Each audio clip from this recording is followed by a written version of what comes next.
नमस्कार, IBC 24 देख रहे हैं आप और मैं हूं आपके साथ अविनाश कर। 10 बजे रात पूरे दिन की बात में आप सभी का स्वागत है। अशोकनगर से एक बड़ा अपडेट आप तक पहुंचा दें। कोयले से भरी मालगाड़ी में आग लग गई है। सागर से मोतीपुरा की तरफ ये ट्रेन जा रही थी। ट्रेन चालक ने भागकर अपनी जान बचाई है। फायर ब्रिगेड ने हालांकि आग पर काबू पा लिया है, लेकिन एक बड़ा अपडेट आपको बता दें, अशोकनगर से कोयले से भरी मालगाड़ी में आग लगी है। सागर से मोतीपुरा की तरफ ये ट्रेन जा रही थी और जो ट्रेन का चालक है वो उसने भागकर अपनी जान बचाई है।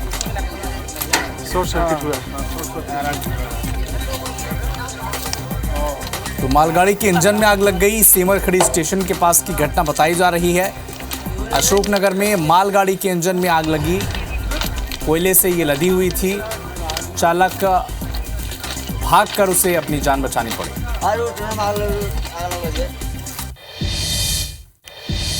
खंडवा में पोल के डीपी में आग लग गई और डीपी के पास बना जो घर था वो आग की चपेट में आ गया।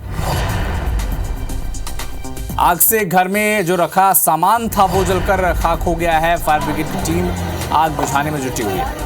तो खंडवा से एक बड़ा अपडेट आपको बता दें, पोल में आग लगी और चपेट में उसके पास में जो घर था वो उसकी चपेट में आ गया और आग से घर में रखा जो सामान है वो जलकर खाक हो चुका है। खंडवा की खबर, जहां पोल में आग लगी और उसकी ठीक बगल में जो घर था उसमें ये आग फैली और घर में रखा जो सामान था वो जलकर पूरी तरह से राख हो चुका है। भीषण आग, पहले इलेक्ट्रिक पोल में आग लगी और उसके करीब जो घर था, सटा हुआ था, उसमें वो आग फैल गई, जिससे घर में रखा जो सामान है उसका नुकसान हो चुका है।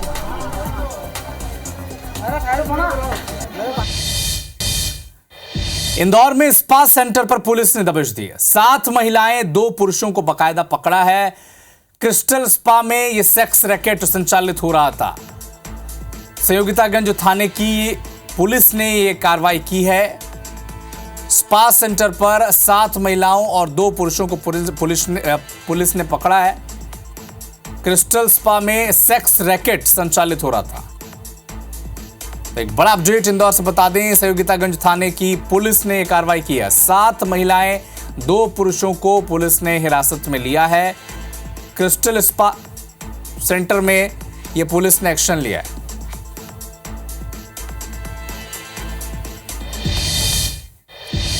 कटनी में 3 तलाक का एक मामला सामने आया। पति के खिलाफ कोतवाली थाने में FIR दर्ज की गई है। पत्नी ने SP को लिखित शिकायत दी थी। दहेज प्रताड़ना का आरोप भी लगाया था। कोतवाली थाना पुलिस मामले की जांच में अब जुटी हुई है। 3 तलाक का ये मामला एक बार फिर से कटनी में सामने आया है। 3 तलाक के मामले में अब पति के खिलाफ कोतवाली थाने में FIR दर्ज कर ली गई है। पत्नी ने SP को दी थी लिखित शिकायत और दहेज प्रताड़ना का भी आरोप उन्होंने लगाया है। मध्य प्रदेश के सरकारी ऑफिस में सेक्सुअल हैरेसमेंट के मामले थमने का नाम नहीं ले रहे।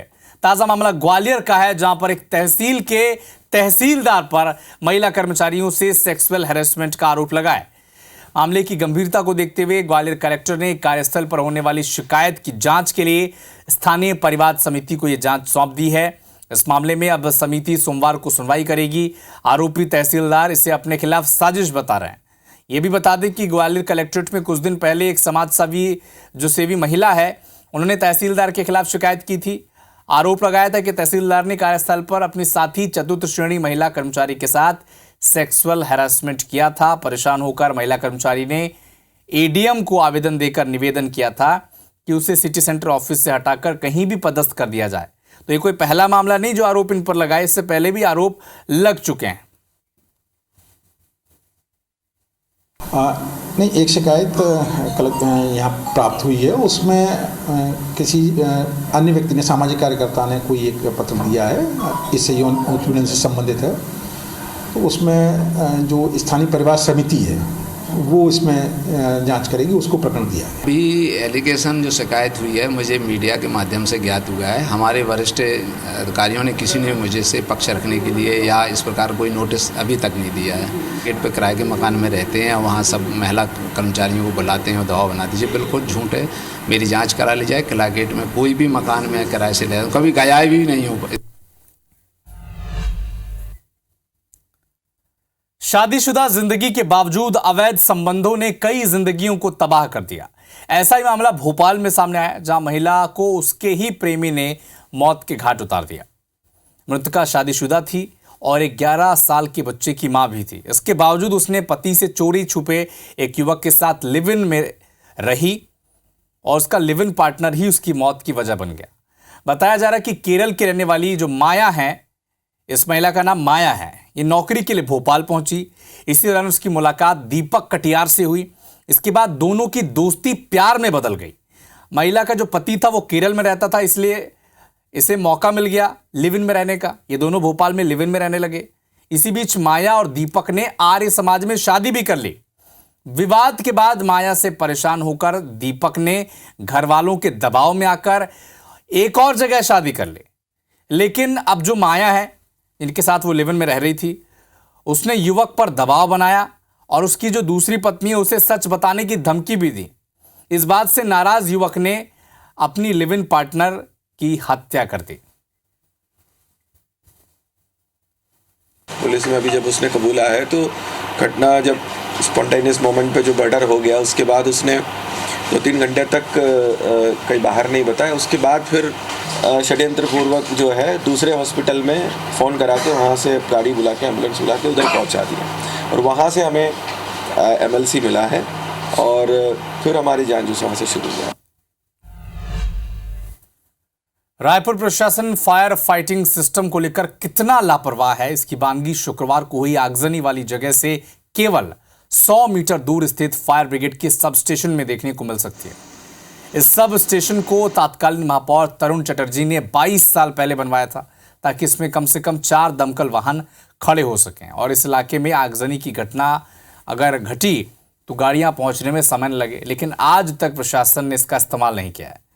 स्ट्रक्चर ही कंडम हो रहा है। सब स्टेशन का जायजा लिया हमारे संवाददाता संदीप शुक्ला ने। आगजनी की कवरेज के दौरान हमने आपको बताया था कि शहर में कुछ ऐसी जगह है जहां पर फायर टेंडर खड़े करने की जगह थी, लेकिन उसका उपयोग नहीं किया जा रहा था। जिस जगह आग लगी थी कोटा में, उसके 100 मीटर दूरी पर हम खड़े हैं। रोड के ऊपर आप देखेंगे ये एक पुराना यार्ड बना हुआ है। यहाँ पर आपको बता दें कि फायर टेंडर यानी दमकल खड़े करने के 4 यहाँ पर यार्ड बनाए गए थे। इस जगह पर 4 गाड़ियाँ खड़ी की जा सकती हैं। तरुण चटर्जी जब महापौर थे उस समय इसका निर्माण किया गया था, लेकिन आज तक इसका उपयोग नहीं किया गया। 25 गाड़ियां हैं रायपुर फायर टेंडर विभाग के बाद, SDRF के बाद। अगर उसके आप सोचिए कि 1 या 2 गाड़ी भी यहाँ पर खड़ी होती तो तत्काल वो यहाँ से जाते और इसका उपयोग कर सकते थे आग बुझाने के लिए। कम से कम आग फैले ना, इसलिए वहाँ आसपास की ज़मीन को गीला कर सकते थे। तो प्लानिंग तो की गई थी, लेकिन उसका इम्प्लीमेंट नहीं हुआ। तो यही गलती कहीं ना कहीं कल बहुत भारी पड़ी CACB को, साथ ही शासन को और लोगों को। तो आप सोचिए कि प्लानिंग तो की जाती है, लेकिन उसका इम्प्लीमेंटेशन नहीं होता, इसलिए ऐसी गलतियां बहुत भारी पड़ती हैं। तो लगातार हम पड़ताल कर रहे हैं, आपको दिखाएंगे कि और क्या क्या चूक हुई है शासन से इस मामले में। कैमरामैन दीपक रत्नाकर के साथ संदीप शुक्ला, IBC 24 रायपुर से। छत्तीसगढ़ प्रदेश में कांग्रेस की सरकार के समय राजनांदगांव जिला सहकारी केंद्रीय बैंक में नियमों को दरकिनार करते हुए लेन देन कर फर्जी नियुक्तियां किए जाने का आरोप लगा था, लेकिन शिकायत के बावजूद इस मामले की जांच नहीं हो पा रही है। ऐसे में पंडरिया विधायक भावना बोहरा ने विधानसभा में इस मामले को लेकर ध्यान आकर्षण लगाया। इसके बाद सहकारिता मंत्री केदार कश्यप ने इस पर जांच के आदेश दिए थे। अब इन नियुक्तियों की जांच की जा रही है। इस बीच प्रारंभिक जांच में ही 51 लोगों की नियुक्तियों में नियमों का पालन नहीं करना पाया गया था। इन नियुक्तियों के लिए रजिस्ट्रार कोऑपरेटिव सोसाइटी से भी अनुमति नहीं ली गई थी।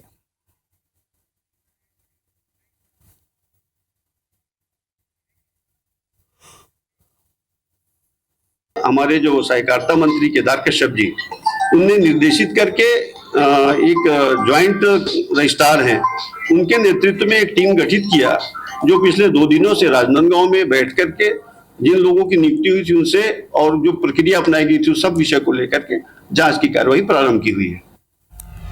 लोकसभा चुनाव से पहले कांग्रेस और जोगी कांग्रेस को बड़ा झटका लगा है। कांग्रेस के पूर्व प्रदेश महामंत्री चंद्रशेखर शुक्ला ने कांग्रेस छोड़कर बीजेपी का दामन थाम लिया है। कवर्धा के सरदार पटेल मैदान में शनिवार को मध्य प्रदेश और छत्तीसगढ़ के मुख्यमंत्री डॉक्टर मोहन यादव और विष्णुदेव साय ने पार्टी का गमछा पहनाकर सदस्यता दिलाई।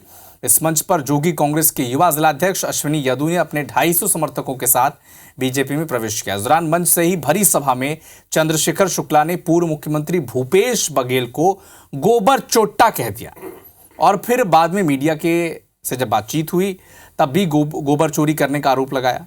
चंद्रशेखर शुक्ला के गोबर चोट्टा वाले बयान पर अब कांग्रेस ने पलटवार किया है। संचार प्रमुख पीसीसी सुशील आनंद शुक्ला ने चंद्रशेखर शुक्ला की नियत में ही खोट होने की बात कही है।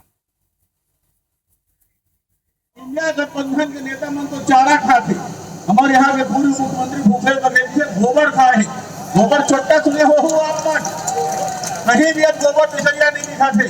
जब तक गोबर पिचरिया नहीं तब फर्जी रही, इतना गोबर चोट्टा बन संसार काम करे में पूरा असुविधा होत रही। जिस कांग्रेस पार्टी ने उनको उठा के प्रदेश कांग्रेस का प्रभारी महामंत्री बनाया, एक बार नहीं 2 बार महामंत्री बनाया, किसान कांग्रेस का अध्यक्ष बनाया, उस पार्टी से लोकसभा चुनाव के समय उस पार्टी को छोड़ के जाना उनकी नीयत खट्टाई दिखाती।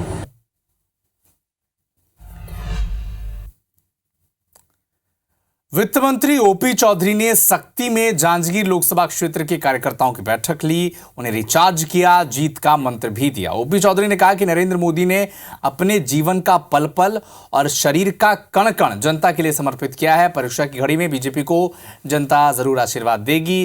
कांग्रेस के घोषणा पत्र को लेकर ओपी चौधरी ने यह भी कहा कि कांग्रेस तुष्टीकरण की राजनीति दशकों से करती आ रही है। देश की जनता ने हर चुनाव में कांग्रेस को नकारा है, इसके बाद भी कांग्रेस सुधरने का नाम नहीं लेती। और विशेष रूप से मैं कहना चाहूँगा, कल कांग्रेस ने घोषणा पत्र जो जारी किया है उसमें तुष्टीकरण के अपने एजेंडे पर कांग्रेस पुनः बढ़ने की ओर अग्रसर दिखाई दे रही है। कांग्रेस को भारत देश की जनता अलग अलग चुनाव में बार बार सबक सिखा रही है। उसके बाद भी एक डूबती नाव बनने के बाद भी कांग्रेस बाज आने को तैयार नहीं है। लोकसभा चुनाव को लेकर बीजेपी ने अपनी सक्रियता बढ़ा दी है। बिलासपुर की बिला विधानसभा में बीजेपी ने कार्यकर्ता सम्मेलन का आयोजन किया, जिसमें स्थानीय विधायक धर्मलाल कौशिक के साथ ही तखतपुर, बेलतरा और मुंगेली के विधायक, प्रदेश उपाध्यक्ष भूपेंद्र सवन्नी, लोकसभा प्रत्याशी तोखन साहू समेत बड़ी संख्या में कार्यकर्ता शामिल हुए। वरिष्ठ नेताओं ने कार्यकर्ताओं को रिचार्ज किया और रणनीति भी बनाई। यदि ऐसे कांग्रेस के रवैया रही तो समय समय पर अपमान का बदला मोदी का जनता ने लिया है और इस लोकसभा चुनाव में छत्तीसगढ़ में भी इस अपमान के बदला जनता लेगी। कांग्रेस का विश्वास कार्यकर्ताओं का कांग्रेस के प्रति खत्म हो गया है, कांग्रेस के नेताओं के प्रति खत्म हो गया है। शायद ये नारा उनको चुभने लगा है। कांग्रेस डूबता हुआ जहाज है और सब लोग की एक ही आशा की निगाह है कि आने वाला का भविष्य भारतीय जनता पार्टी का है। स्वाभाविक रूप से बहुत सारे लोग आना चाहते हैं, किंतु भारतीय जनता पार्टी की अपनी एक कार्य पद्धति है, परीक्षण है। सब कुछ करने के पश्चात पार्टी उनको प्रवेश भी करा रही है।